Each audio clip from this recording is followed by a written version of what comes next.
Once upon a time, there was a man who had 3 sons. The 2 older brothers were clever and sharp,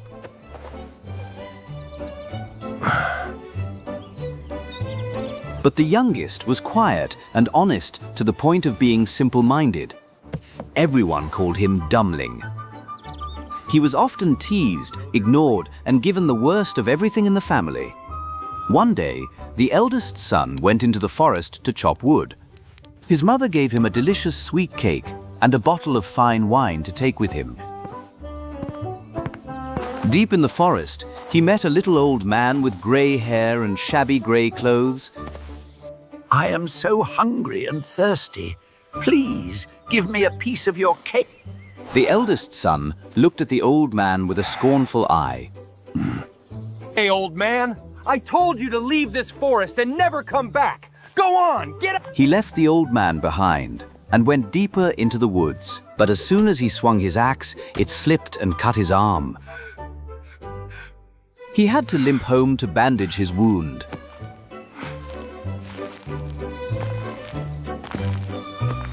The next day, the second son went into the forest.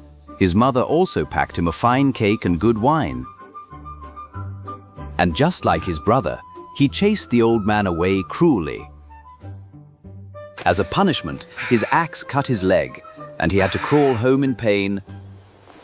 Finally, Dumbling asked his father to let him go.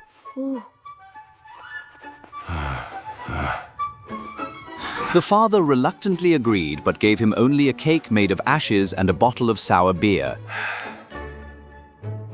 Deep in the forest, the little grey man appeared again.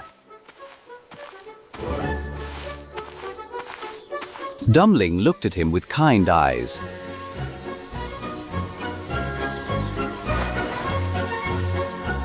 He smiled gently and held out his poor little bundle.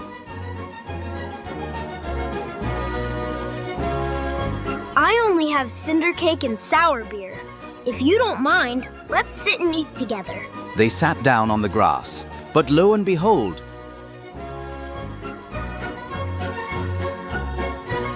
when Dumbling broke the cinder cake, it turned into a sweet pastry smelling of butter and milk. When he lifted the sour beer, it became fine red wine. They ate and drank happily. When the meal was over, the old man looked at the kind boy and spoke. Since you have a good heart and share what you have, I will grant you good luck. Cut down that old oak tree over there, and you will find something special at its roots. Then the old man vanished like smoke. Dumbling obeyed and chopped down the tree. When the massive trunk fell, sitting in the hollow roots was a beautiful goose. It did not have ordinary feathers, but feathers of pure solid gold, shining and lighting up the dark forest.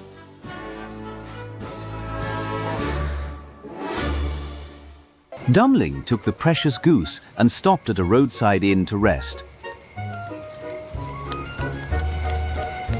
The brilliant and strange beauty of the golden goose immediately caught everyone's eye, especially the innkeeper's 3 daughters. Greed lit up in their eyes. Each wanted to steal just a little bit of gold from the magical bird. Late that night, when Dumbling was fast asleep, the eldest sister crept into the room. She planned to pluck just 1 golden feather.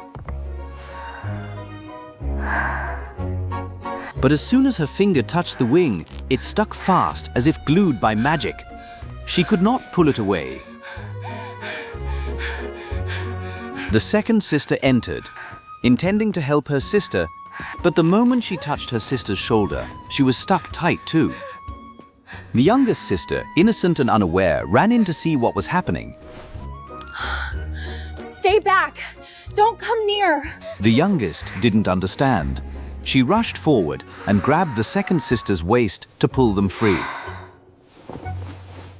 The next morning, Dummling woke up, tucked the goose under his arm, and walked away, not caring a bit about the 3 girls dragging behind him. They had to stumble and run after him, through fields and briars, wailing as they went. Along the way, they met a dignified parson.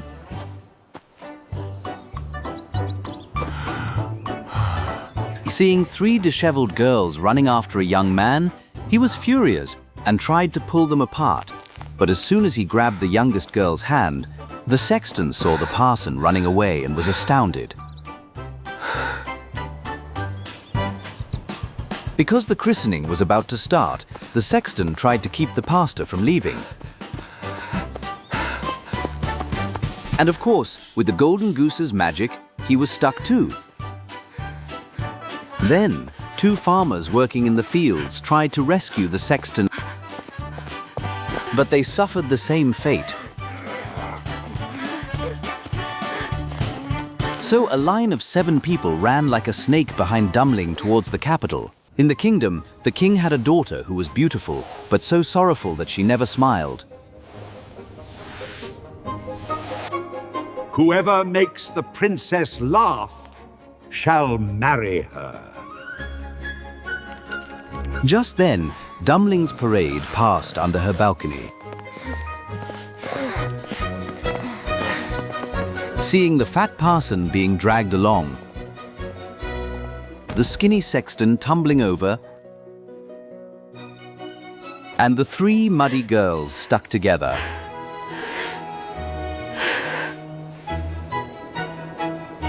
The princess could not hold it in. Her eyes went wide, and then a giggle escaped her lips. The laughter grew louder and louder until she held her belly and laughed until tears streamed down her face. The king was overjoyed. But even though the princess laughed, the king was not happy when he saw his future son-in-law. In his eyes, Dummling was just a poor woodcutter with a silly name. He decided to break his promise by setting impossible tasks. First, the king demanded that Dummling find someone who could eat the entire royal cellar of bread before he could marry the bride. Dummling didn't know what to do.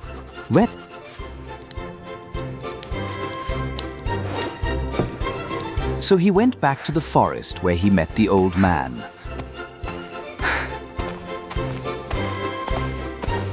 There, he found a man sitting sadly, tightening a belt around his stomach, looking miserable.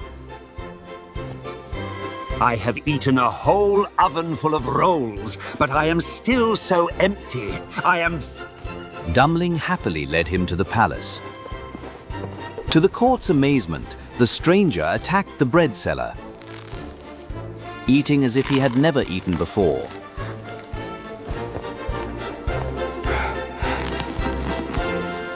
In just one day, the mountain of bread was gone. Not a crumb was left. But the king was stubborn. He set a second condition, even harder. Find someone to drink all the king's wine, aged for 100 years. Once again, Dummling brought back the man from the forest who was burning with thirst. And in no time, the huge barrels were drained to the bottom. Furious that his plans had failed, the king demanded one last thing, a task he believed no mortal could do. A ship that could sail on land as smoothly as it sails on water.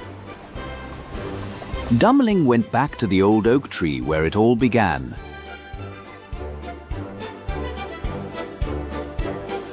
The little grey old man was waiting for him there, smiling kindly. I have eaten for you and I have drunk for you. Now I give you this ship. All this I do because you were kind to me. As he spoke, the old man waved his hand.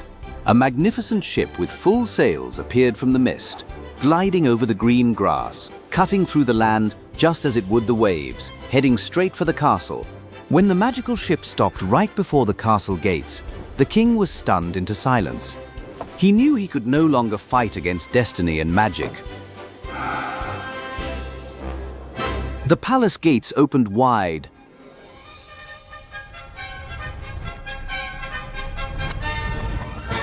The wedding was the grandest in the history of the kingdom.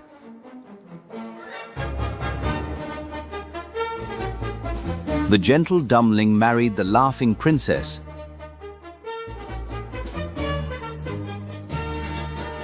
They lived happily ever after.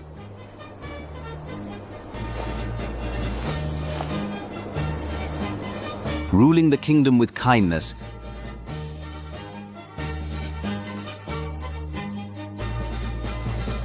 The one treasure Dumpling had,